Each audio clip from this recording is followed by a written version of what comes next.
111. All right, I guess we have to start because this is, oops, this is exactly the time to start.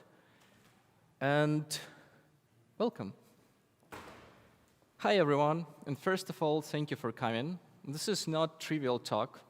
Today we are going to do some hardcore, to look at some hardcore, and afterward to build some reactive library like RxJava or Project Reactor. So before we are going to start, I want to save your time, since your main goal today is to learn something new, right? Have you already learned something new today? Just raise your hand. One person, two person. I hope everyone should learn at least something, at least one thing new today. So I guess if you, like, in case you have never learned, if you haven't had a chance to learn something new, today you are going to learn lots of new things. But again, I want to preserve your time, so you will be able to switch to another session, to parallel session. So I need to say for whom this talk and state clearly what we are going to do today, right? So let's do that first.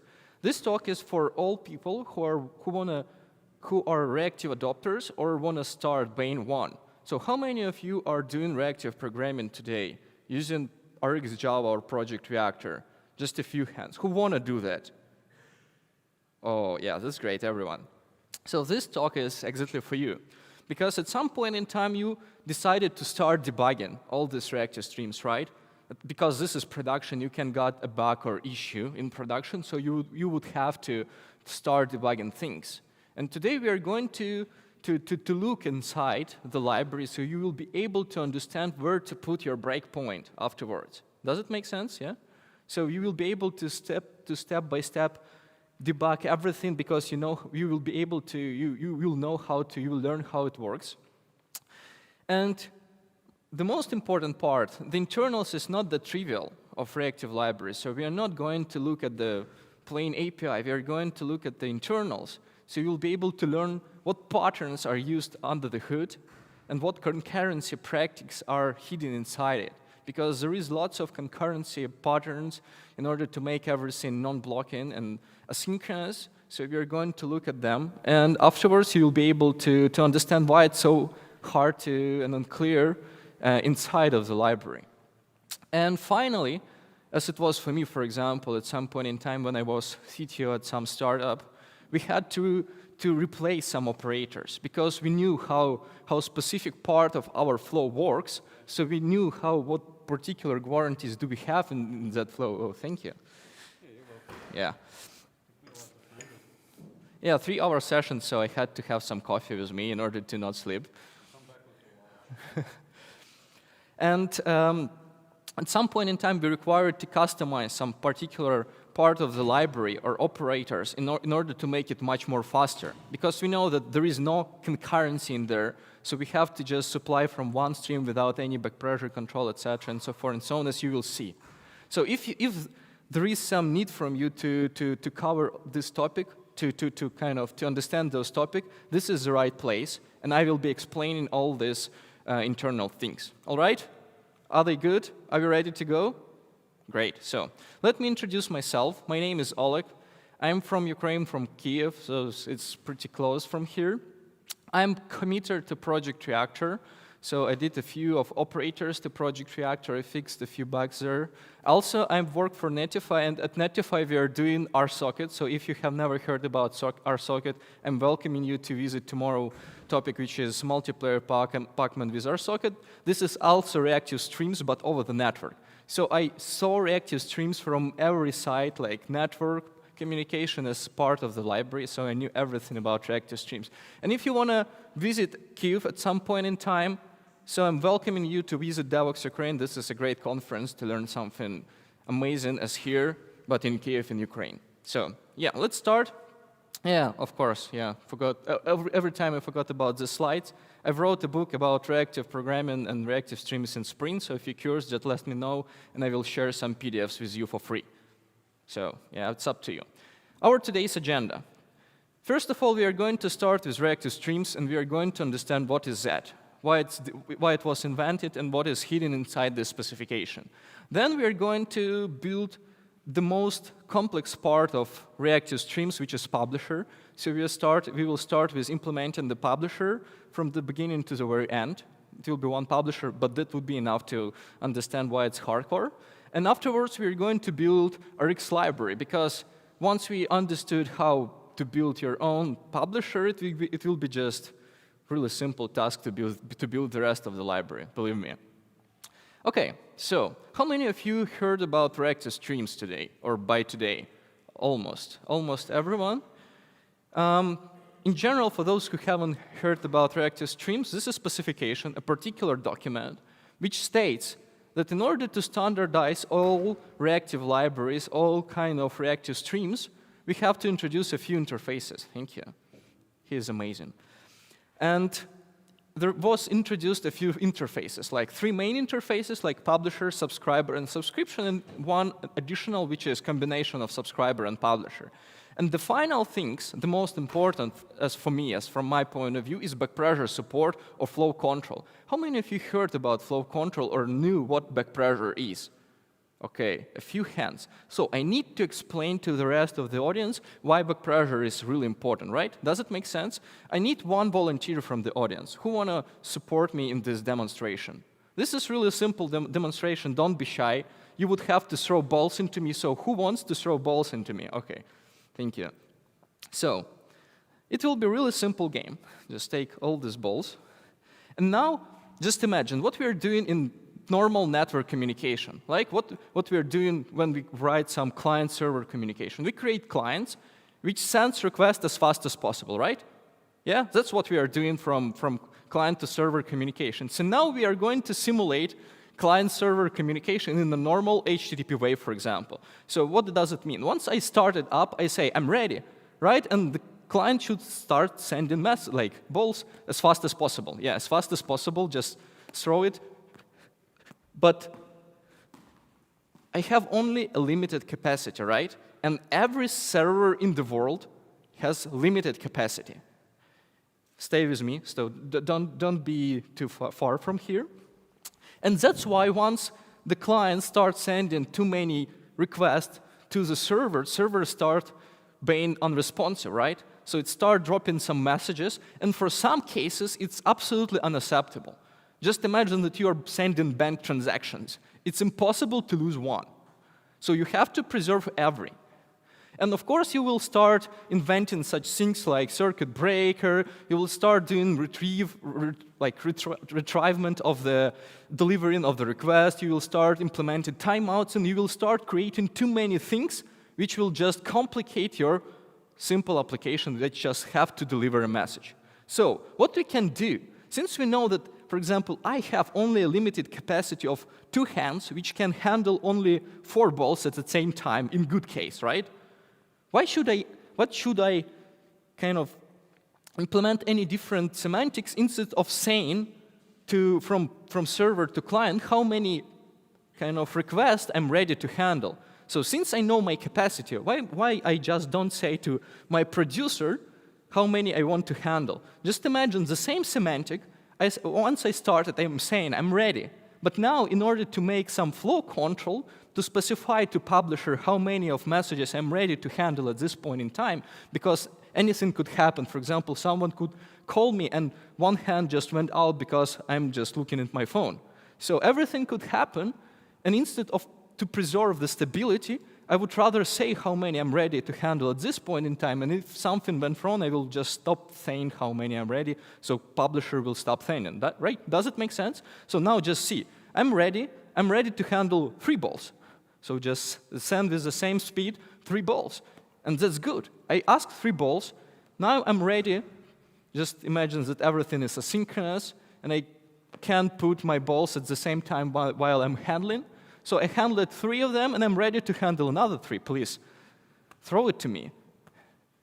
And now you see, the speed of sending is almost the same. Like this is the same streaming of elements of requests, but now I'm ready to preserve stability because I am able to say at a particular moment in time how many I'm ready to handle. Yeah, thank you. That's it. That's all demo. Does it make sense? Do you understand back pressure right now and importance of back pressure right now? Do you? OK, great. So I'm almost done. This is the whole presentation. I'm joking. So now you understand why back pressures is really important, and because of that, the back pressure were implemented inside Reactive Streams as a part of standard. So let's take a look at the interfaces. The publisher or producer side is really plain. So we have only one method which accepts subscriber, and that's it. Is it simple? Yeah, it's pretty simple. On the other hand, subscriber is a little bit more complex, but it's still not the rocket science. We have a few methods here, like we have, oh no, this is not the right highlight. We have only main three methods, like onNext, onError, onComplete, which allows you to set signals asynchronously, like I want to send some data over onNext, then I want to declare that I got some error over onError, or there is nothing to send over complete. And we got an additional method called subscription. And subscription on subscribe here, which passes subscription to us. And this is basically the new contract between publisher and subscriber, because over subscription today, you can control back pressure. So this is exactly the way I have shown, which allows you to asynchronously specify how many elements the subscriber want to get at this point in time.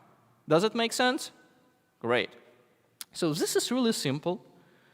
If you're going to put everything on the map, and we'll try to write some communication between publisher and subscriber, we will see the following. There is a publisher, there is a subscriber. In order to start getting some data, subscriber have to say, subscribe me, please, give me some data. This is a request. So the publisher will send a subscription to subscriber over unsubscribe, and subscriber will be able to say, okay, now I want to get 5 elements because I know my capacity, so please give me 5 elements. And publisher, due to contract, should send only 5 or less elements and not more. And if in case there is a completion, it will be sent a completion signal. Is it simple? Yeah, it's pretty simple.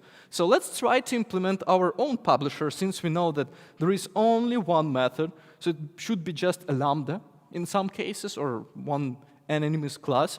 It shouldn't be that hard. So let's try to create array publisher, just in case. So we have an array. This is almost used array. This data structure is used in any cases. It could be a queue, it could be whatever we want. So it's the most popular part in any development, so let's just put it and try to build a reactive streams on top of it, yeah? The simplest implementation could look like this. Why not just to say, send all the elements over onNext? That should work, right? But not in this case. Unfortunately, it won't work because there is specification, which says that there is 150,000 of rules. I'm joking. There is only 41, but this is enough to get crazy. So if you're going to look at this specification, we will see lots of rules for our publisher, for our subscriber, and lots for our subscription. There is a ton of kind of spots to make a mistake. And now we are going to look how to avoid all of them. So it's clear that there is lots of rules, but in order to start implementing something, I will just show you the central one, simplified version of Reactive Streams Specification in order to just start doing something. So the main rule is everything should be executed in order. So first of all, you have to call once on subscribe in order to send to your subscriber a subscription, so it's handshake. Then you have to start sending data after subscriber requested something.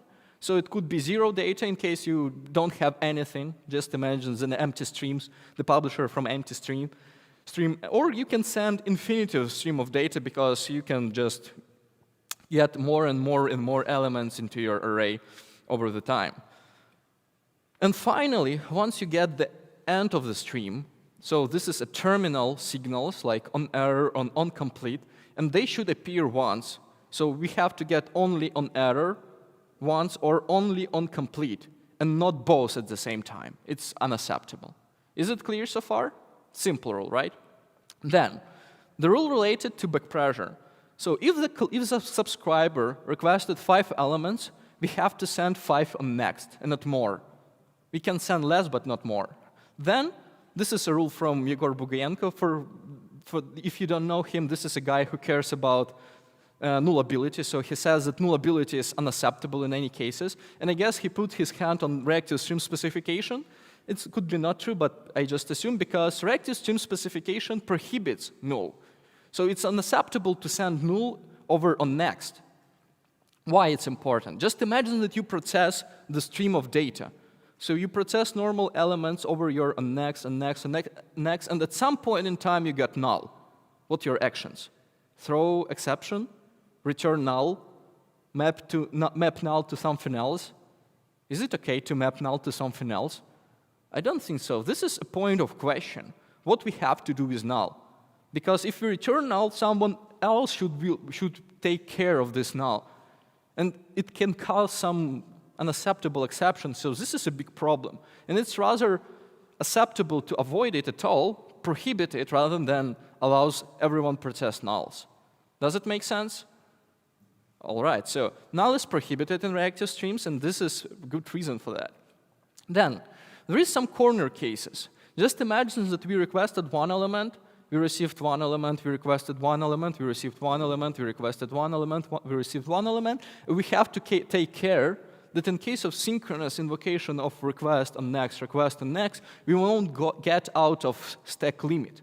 Because we can easily get just the same action do in the cycle, so afterwards we will get stack overflows. So we'll have to protect ourselves from that. And this is a part of Reactive Streams Specification as well. Then, this is the simplest rule. If subscriber canceled from the stream, then we have to stop sending data, right? It's really simple. So, knowing those 5 rules, we can implement something today. And we are going to do that right now. So I'm switching to my project. And here is a really simple project. Can you recognize what's going on the screen? Should I make it a little bit more bigger? All right. So I'm gonna do font size 22. Is it better? Okay. Is it good for everyone there? Okay. So here's my application. Now I'm gonna just increase the project structure a little bit to show what's going on here. This is a plain Gradle project.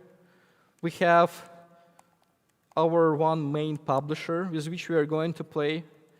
And here, since we are going to follow TDD, because I'm a fan of TDD, and TDD is the correct way to implement something step by step, just applying refactoring, small refactoring. And in this way, it will be much more clear what we are going to do. We are going to use TDD, and we are going to implement tests first, and then implementation. Test and implementation, test and implementation. So this is what we are going to do, and now we are going to start. So let me switch to my array publisher. This is exactly the same code as you have seen on the slides. And now we have to write a test, because this is our main goal. So the first rules that we have seen today is that every signal should appear in particular order. So let me I have some code snippets, but the first test will be written just from scratch, because I want to explain you how you can write your own test afterwards. So I will be slowly create one first test, but then I will be using some code snippets in order to implement the whole test body. But this is just for beginning. I'm going to create the first test really slow and show you how you can test your own publisher afterwards. So now the first test is that every method in subscriber should be executed in particular order. So this is a test. Yeah, order. Now I have to create my publisher. This is clear. In order to start any testing, I have to get my subject of tests. So this is my publisher, and my publisher requires me to pass an array. So here I have a supportive method, like generate something, which allows me to generate a sequence of numbers, which will help me afterwards to test everything. So it's just 1, 2, 3, 4, 5, but I'm just saying, okay, I want 102 elements in array, or 1,000 of elements in my array. So it's easy to generate something. And now I'm going to use this method in order to generate, for example, 5 elements, in order to just start doing something.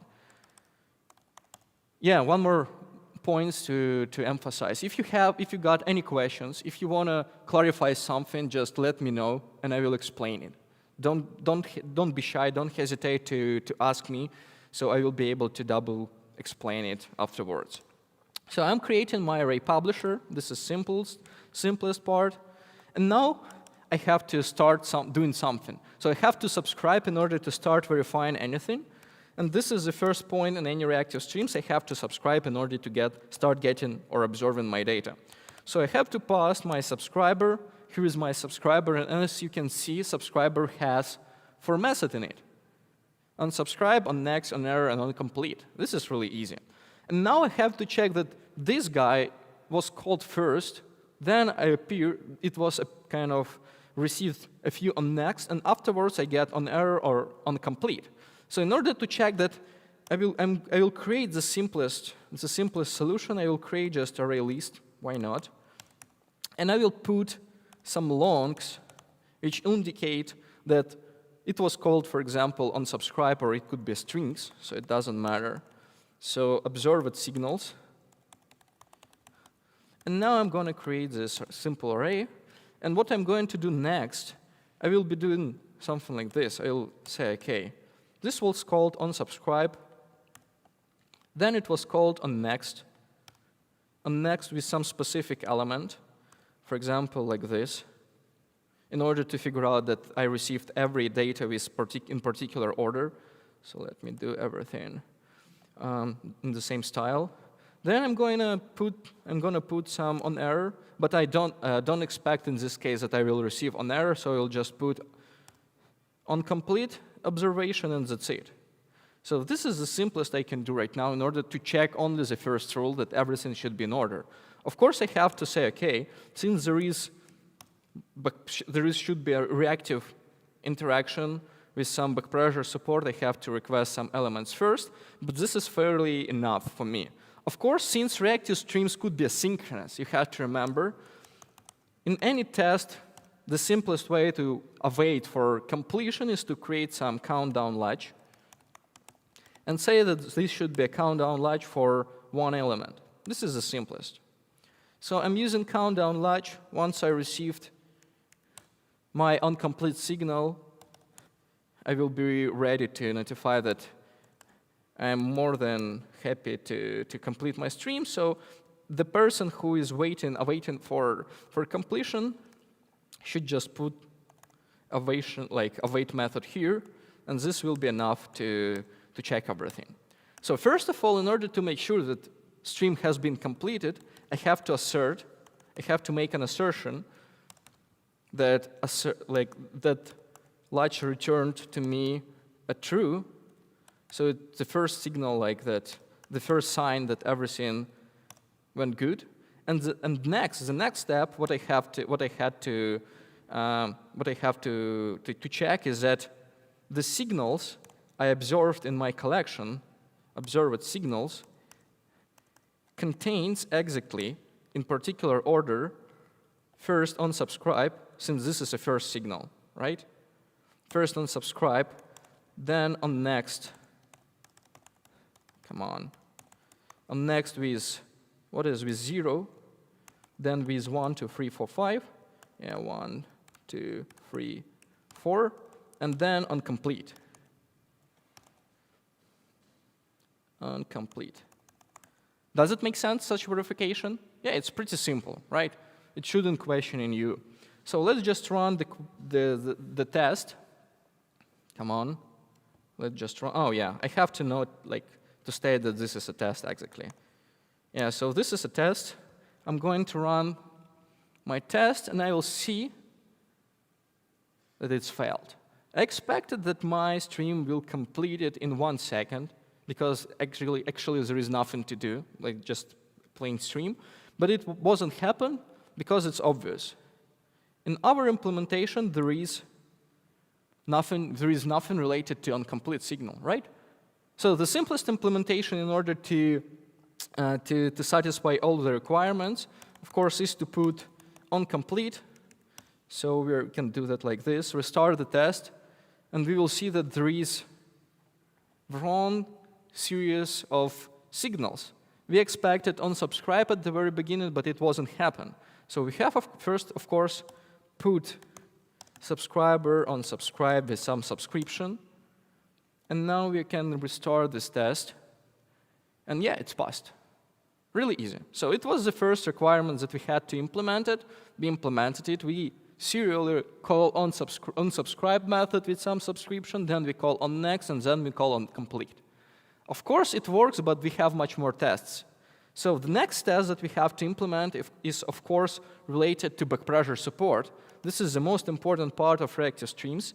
So we have to say, OK, test backpressure support.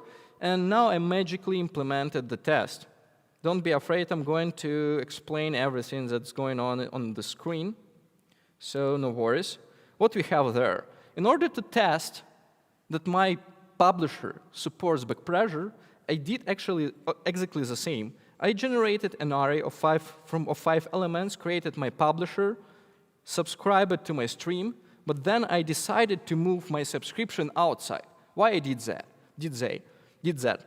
First of all, I expect that someone will call me my unsubscribe method, but in order to check that I can control backpressure, I want to control it outside of my subscriber, like here, because here is my verification. So what I want to check first, if in case I didn't request anything, I shouldn't get anything. Does it make sense? Yeah, like it should be just empty collection. Then I request in one element. I expect that I will get exactly one element. One more elements in my collection. 2 elements, like 4 in total, and if I request 20, I should expect 5 and completion of my stream. Does it make sense? OK, great. So let's just start this test and see what will happen. And happens the following. We expected empty collection, but we got all the elements, right? So what's the problem? What is the problem? It's clear that there is nothing related to backpressure control. So we just sent elements once we got a subscriber, and that's it. There is nothing related to request method. Any idea how to fix that? Your thoughts?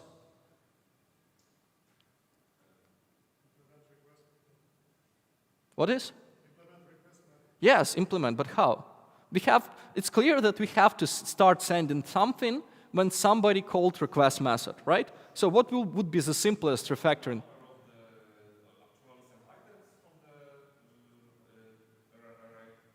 So move this guy to... Huh? Yes, the simplest here is to just cut it out from subscriber method and put to request, because this is a place when we have to start sending something, and not earlier. So let's just restart this guy, and we will see what happened.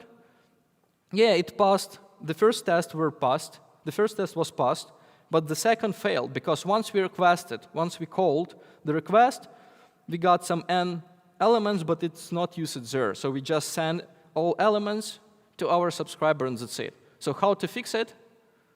I guess the simplest fix is to use n, right? So we requested something, we have to send something. OK, let's just restart it. And here we go. This time we received 2 elements. We expected 2 elements, but the second one was 0. Why? Sorry? Right, because I'm starting from 0 every time the request method is called. So there is no state. We have to introduce some state, right? So the simplest implementation here will be introducing something like index. Does it make sense? Yeah, let's create integer index, and let's use this index here, and let's increment this index here. Everything should be golden. So let's just try to restart it. And again, it's failed. Why? Array index out of bounds.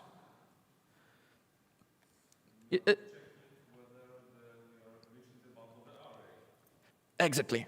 That's the correct answer. Now we have to check, since we have a limited kind of amount of stream, and in case someone requested 20 elements, but we just iterated over all of them, we have to say, OK, this is a complete of the stream, so please, we don't have anything to use, so we have to just exit the execution.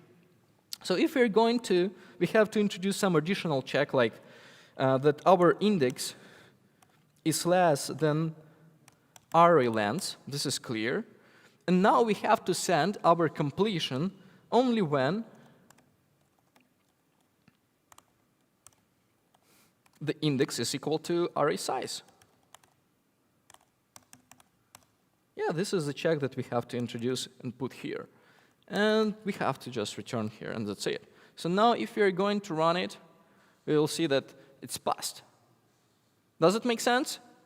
Great. So we did the first few steps, and we implemented the simplest implementation. It's still a little bit incorrect.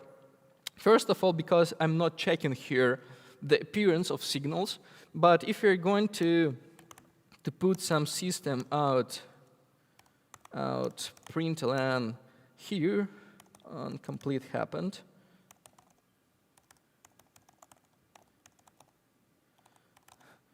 we will see that this message will appear a few times. No, one time. OK, this is a good one.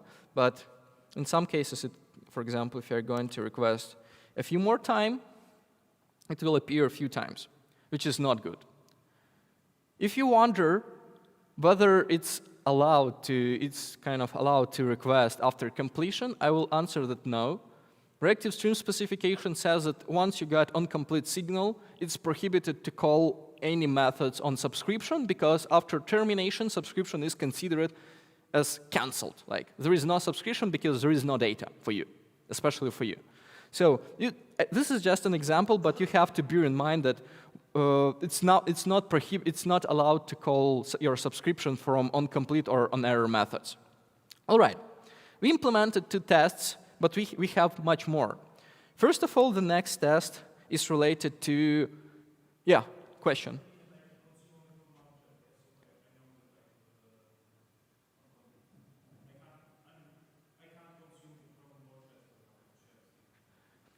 This is a question which we are going to tackle a little bit later. So let's start from the simplest. Of course, could be multi-threading, but let's just implement step by step. You will see why.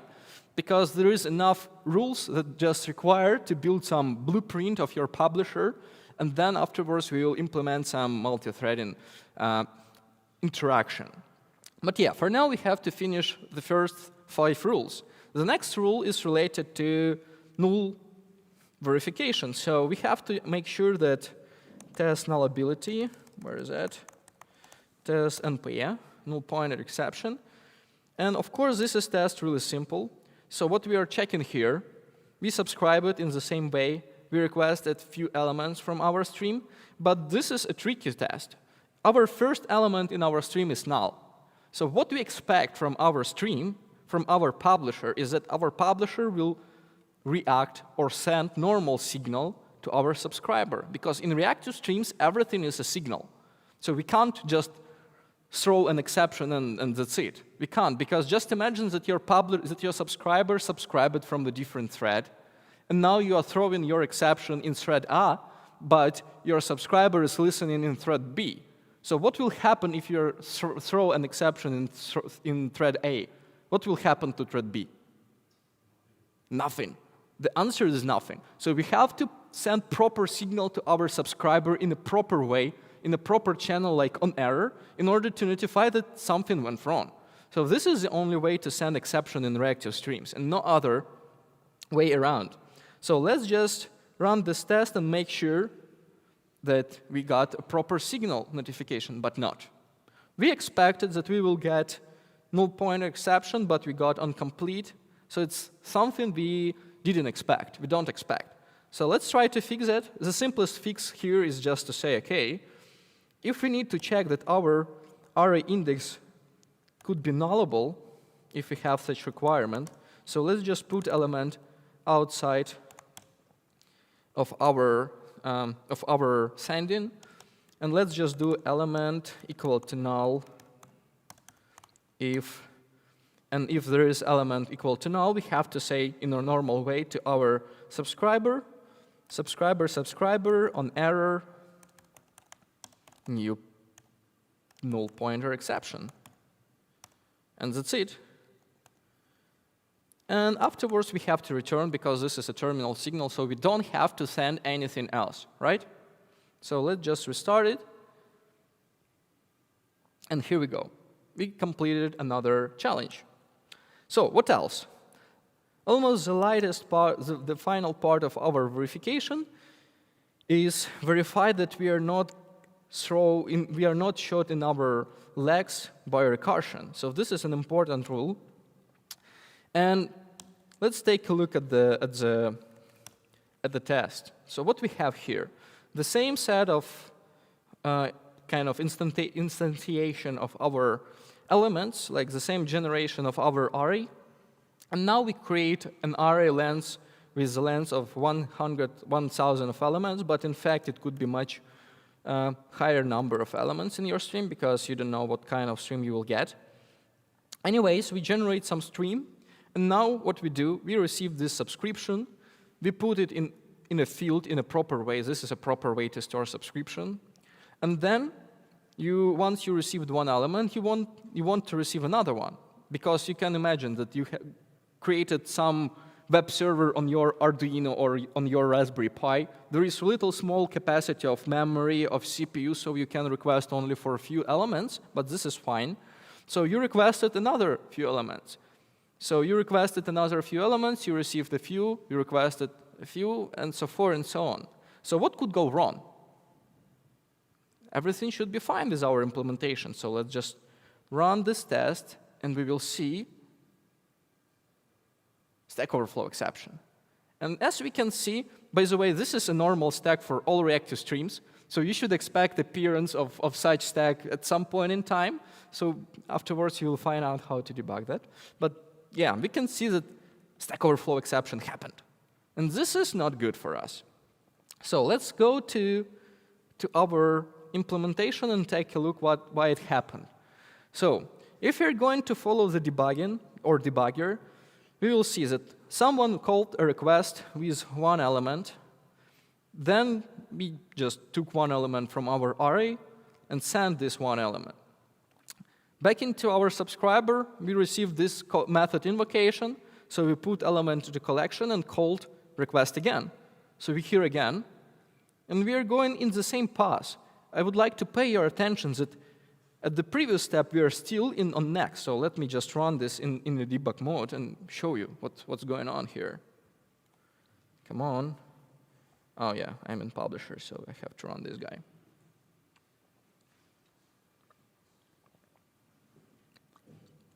Yeah, it's running.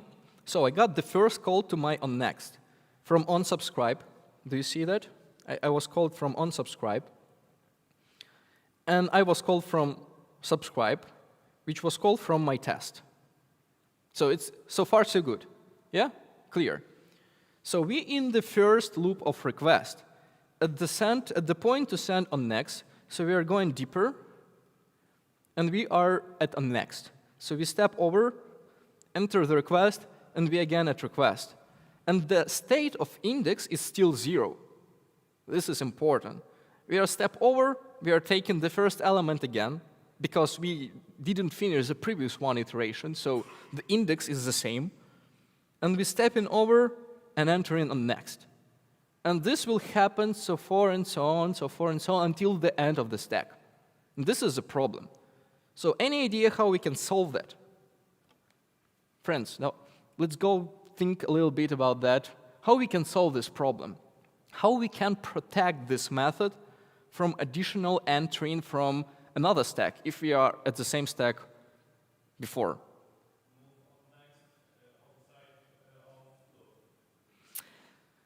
I'm not sure that, like, you mean like moving on next outside of here?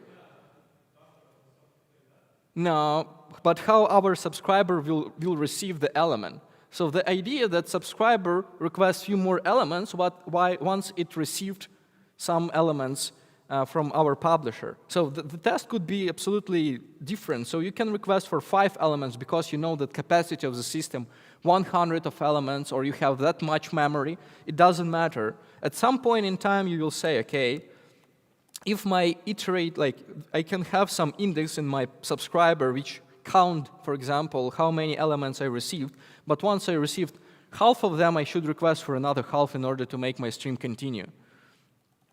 So it could be absolutely different case, but anyways, we can't move this on next out of this iteration because we have to send some elements in order to invoke requests for a few more. Any other ideas? Let's just try. I have never tried it, but let's just try to do that. Anyways, we can do whatever we want. So let's just increase index. But let's just run it. Of course, we will send absolutely different elements right now, but the problem won't be solved.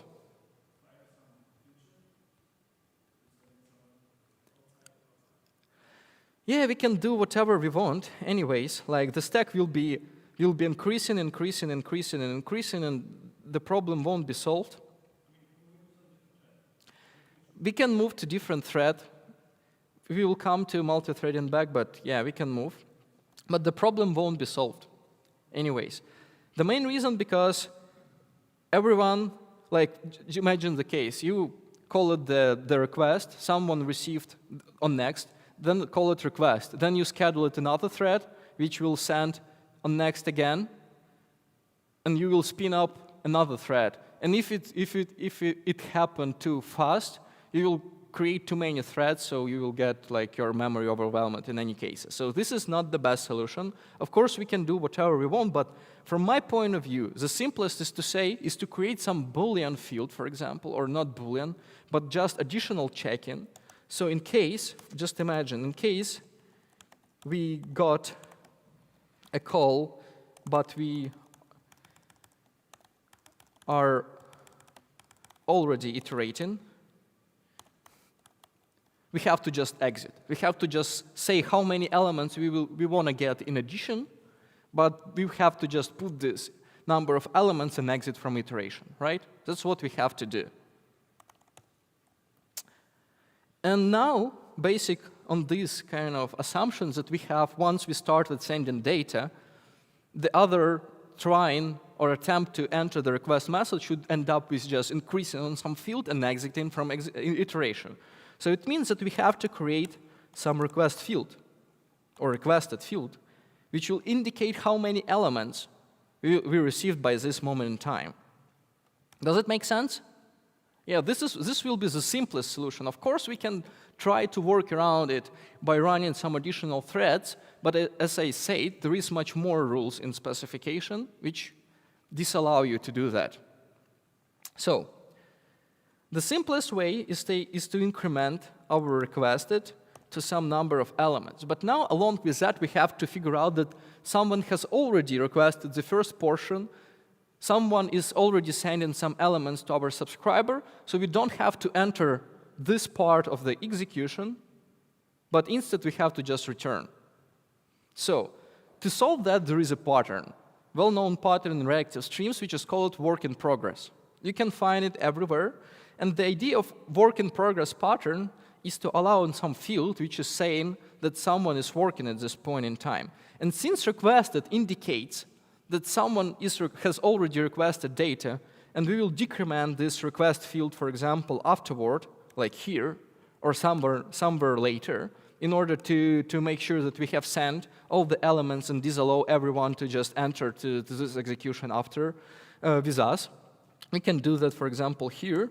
So we can just say, OK, requested equal to null, or we can rely on some field like this. So we can move our if field outside of our iteration, since this is a number of how many elements we have already sent to our subscriber, and rename it to send, for example, and decrement the requested field by number of sent elements. We can do either way, so it's just a preference of yours, but yeah, we can do like this.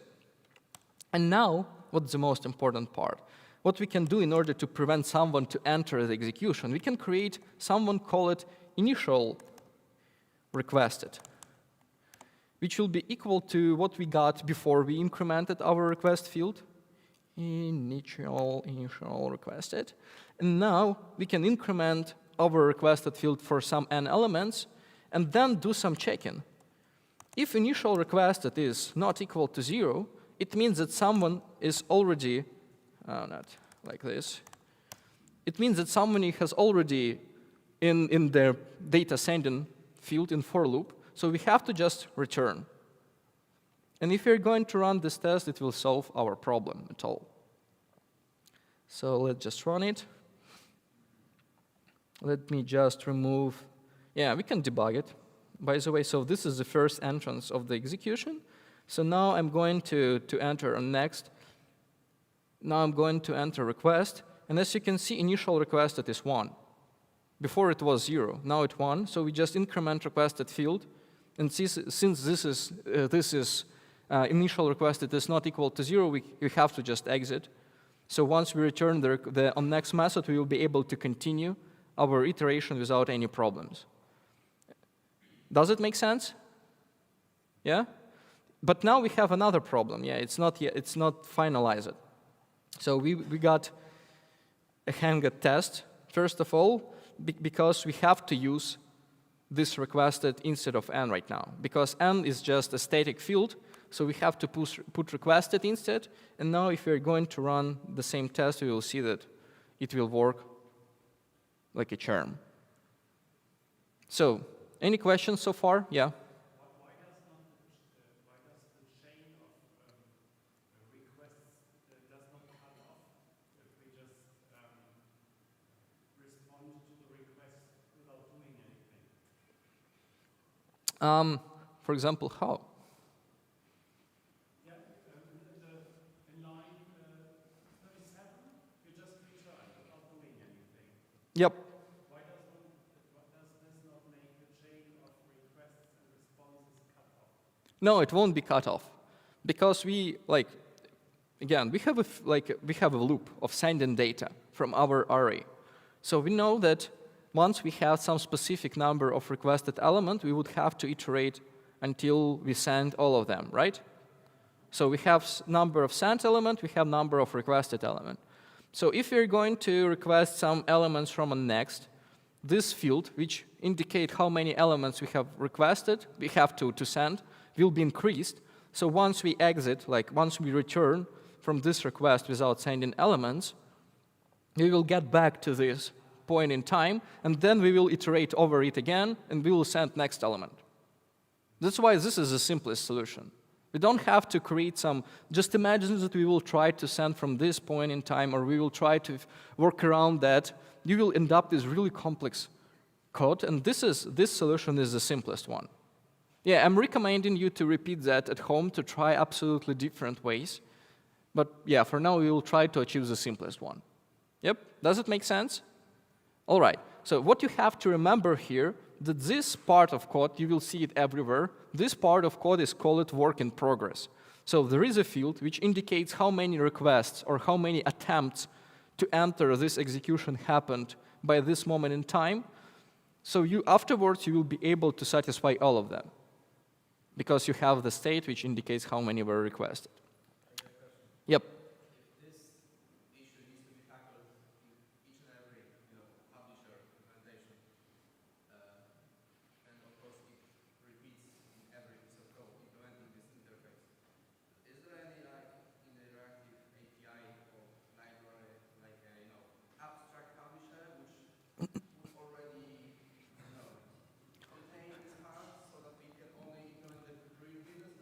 Yeah, okay, good question. So the question is there any kind of abstract implementation that I can reuse at any point in time without any problems? So in fact, since Reactive Streams is part of JDK 9, so you can find it, for example, if you Google, let's call it Google.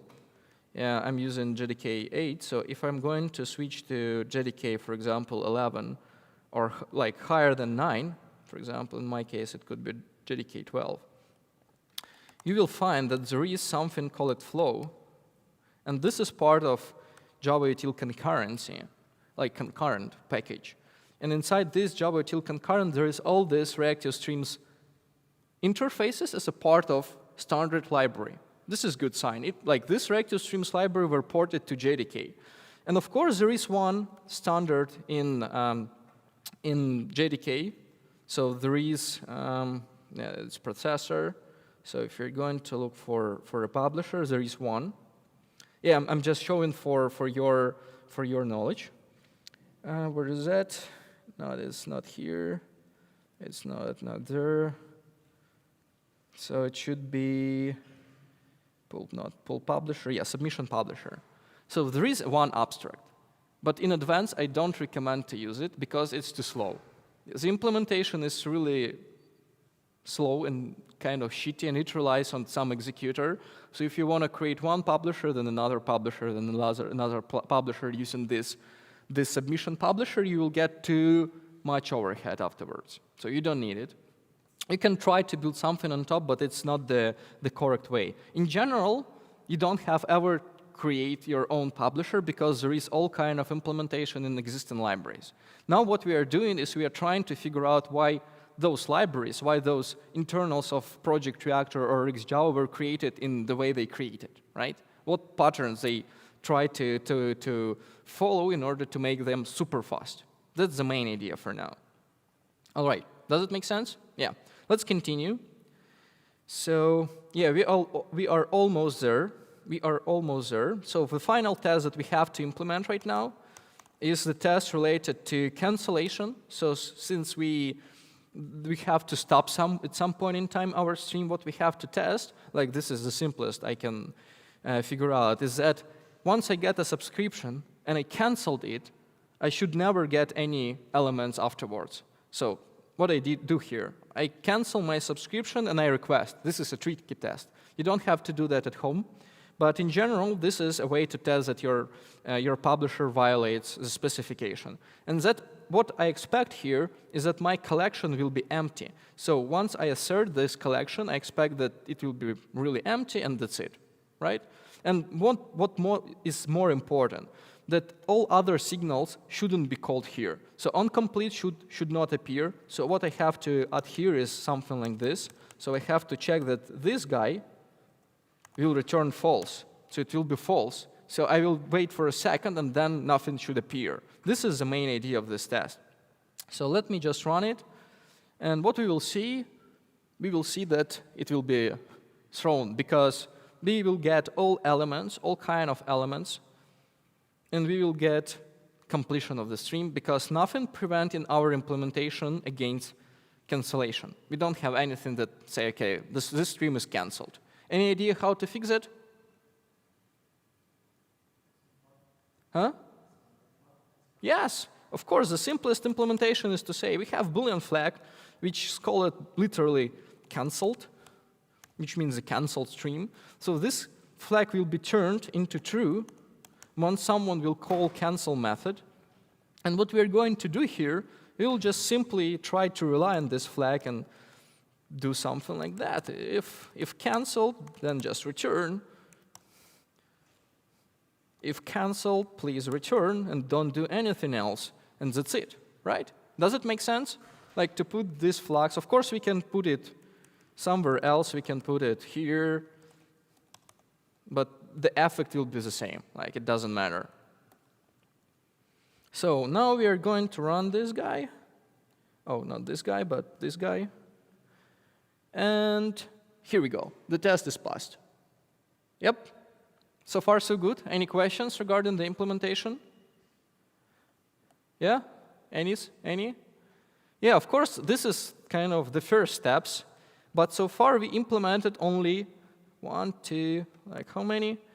5 tests, as I said. However, the specification is much more complex. There is 41 rules. And now the question, do you want to write all of them? Do you like to write tests in your project? Who likes write tests? Oh, yeah, the others is more fair, like because no one likes to write tests. Even I don't like to write tests because sometimes it's too boring. Believe me, sometimes it's really boring, and we want to just focus on business logic, and that's it, and we will test it afterwards. That's what we are saying to ourselves. That's how we are lying to ourselves. And of course, this is not good, and nobody wants to rewrite the same kind of test again and again and again. That's why the developers of Reactive Streams Specification took care of us, and they created somewhat call it Reactive Streams TCK. Do you know what TCK means, by the way? I would answer. Yeah, this is kind of test case or technology compatibility kit. So it's a set of tests that allows you to test your publisher against the specification.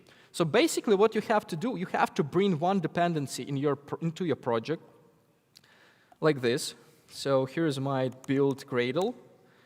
I have already got one here, but in general what you have to do, you have to put one dependency in your project, and what you will get afterwards, you will get a set of verification for everything, for your subscriber, for your publisher, for your subscription. And as you can see, there is a few verifications, but for now, the most interesting for us is publisher verification. This is abstract class, which extends the interface, which basically implements all possible tests. Do you see it? This is exactly all kind of rules that verifies that there is no recursion in our stream. So this is exactly the same test that we implemented ourselves. There is a test related to back pressure control, which tests that if we request one element, we must receive only one element and not more, and then completion. And so forth and so on. So there is all kind of tests that we need in order to make sure that our implementation is absolutely correct. So it should simplify our life a lot. And what we have to do right now in order to make this working with our project, we have to extend publisher verification. So the most important part that in general this verification is generic. In our case, our publisher produces longs because we have generic publisher as well, but we test that our publisher returns stream of longs. And now we have to implement a few methods here. First one, the one which returns kind of a working publisher. So in order to make verification running, you have to provide an instance of your publisher. So what you have to do here, you have to create your array publisher. You have to supply a stream. In your case, we have a supportive method called generate, which allows us to generate exactly the requested number of elements from our test. There is another method which requires you to pass a failing publisher. So just imagine that you have a publisher that just return error. So there is a test for such publisher as well. But since in our case, we consider our publisher just working, we can return null, and it will skip all tests related to failure cases or failure verification. So afterwards, in order to make this test just running in parallel environment, we have to supply some environment setup. By default, what you have to do, you have to just create default one environment, and that's it. And it will allow test-ng to run your test in parallel.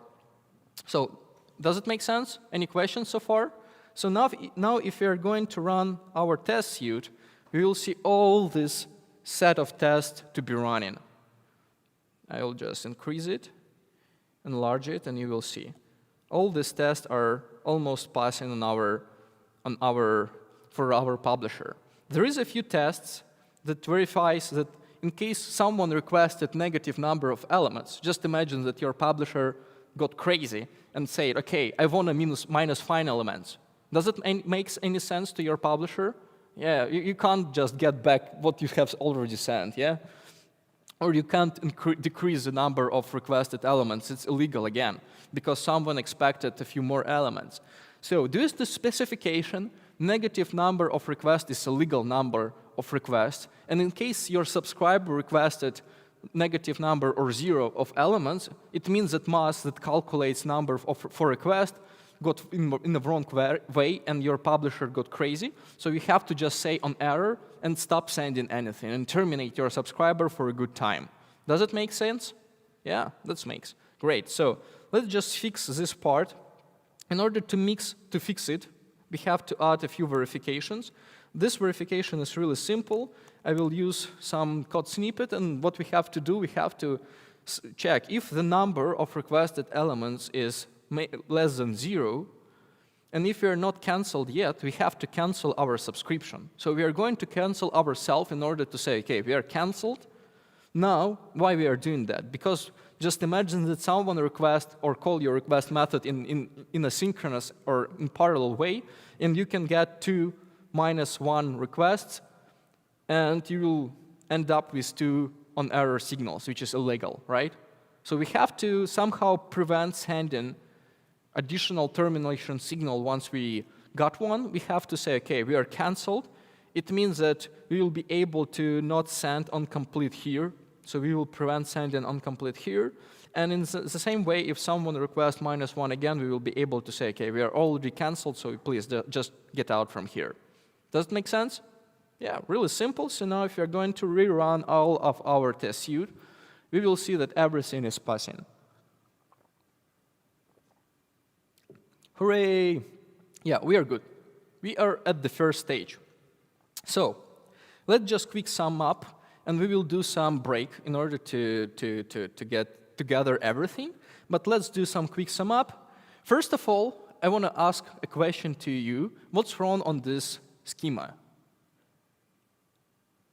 Any idea? No. There is. Let me go back to the previous slide, which runs the schema. So we are doing, like, is it correct? Do we really request elements from our publisher, and publisher sends elements to us? Is it correct way of showing this? Yes. Everything happens with subscription and over subscription. So if you're going to look at the schema afterwards, after this implementation, we can see that all interaction is happening with your subscription. And publisher has no kind of relation to this, the data sending. So your subscription sending a data to you, and that's it. The publisher is just a wrapper of your subscription. So once you start debugging reactive streams, once you start looking at flux array, once you start looking at flux iterable or whatever flux, at whatever source, you have to start looking at subscription. This is the first entry point, because subscription is responsible for data sending. And once you want to debug your stream, once you want to figure out how many elements is requested, you have to put breakpoint into your subscription. And the most important part, in order to catch the request or data sending process, you have to bypass work in progress, because you will see that in real implementations, there is the same work in progress pattern. So in order to figure out what elements are sending, you have to put breakpoint somewhere here. And then you will be able to catch it for sure. Right? Does it make sense?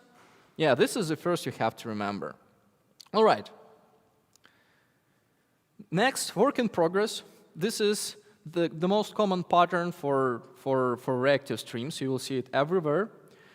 It is implemented in the first steps like this. So we just check what was initially requested. We increment the number of requested elements. And if the check is not passing, we have to just return, because someone is sending elements already. Then, in order to check our implementation against all the rules, we have to use TCK. This is the simplest way to start building something. Once you get home, you have to just want to create publisher or repeat the same actions, try to extend TCK, and start doing all implementation from TCK, running TCK tests instead of creating your own. In general, it seems that it just works. Tests are passing, but unfortunately, the life is a little bit more complex than just our implementation, because we are living in multi-threading. At this point, let's do some break. Let's take some 5 minutes coffee or 10 minutes for coffee, and I'm looking forward to see you afterwards.